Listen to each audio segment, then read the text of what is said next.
دوستانو د روزمره ژوند په باره کې د معلوماتو سره سره نن تاسو ته یو بل نوې ویډیو راوړې ده ما چې د دې ویډیو کې به تاسو ته دا معلومات درکو چې یو ښځه په کومو کارونو سره ډیره زیاته خوشحالېدلی شي. یعنې که تاسو غواړئ چې خپل کور جنت جوړ کړئ، خپل کور کې خوشحالي راولئ، امن راولئ، سکون راولئ، نو دا ویډیو خامخا وګورئ، ځکه چې موږ اکثر په خپل چینل تاسو سره خبرونه هم شریکو او ځینې وخت داسې معلومات هم تاسو ته درکو چې ستاسو ژوند د خوشحالو ډک شي. په دې کې لومړی خبره دا ده چې که تاسو غواړئ ستاسو کور د خوشحالو ډک شي، نو ځینې وخت، هر وخت نه، ځینې وخت که تاسو کور ته راځئ نو تاسو خپلې مېرمنې ته هغه تحفه راوړئ کومه چې د هغې خوښوي، ځکه چې په دې سره ستاسو د دواړو ترمنځ مینه زیاتیږي او ښکاره خبره ده چې کله د دواړو ترمنځ مینه زیاته شي، یعنې د مینې یو فضا رامنځته شي، نو د یو بل نه بیا د زارېدو قربانېدو وخت راځي. دویم دا چې ځینې وخت د خاوند زړه کېږي چې هغه خپلې ښځې ته د مینې اظهار وکړي، خو خاوند د مینې اظهار نشي کولی. نو په دې دوران کې هم پکار دی چې خاوند د شرم نه کار وانخلي، خپلې مېرمنې ته په ډاډه زړه د مینې اظهار وکړي. په دې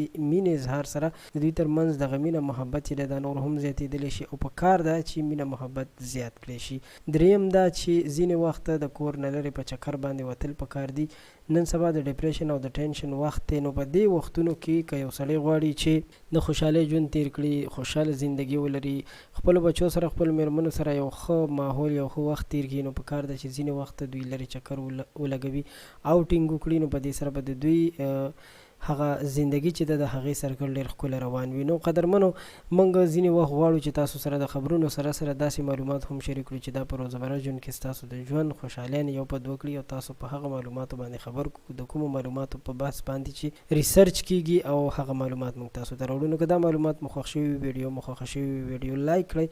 زموږ چینل هم سبسکرایب کړئ، په آینده کې به هم تاسو سره همدغسې نوي تازه معلومات شریکېږي. د ویډیو د کتلو مو یو جهان مننه، تر بیا راته اجازت راکړئ. د الله په امان او د خپل ځان خیال ساتئ.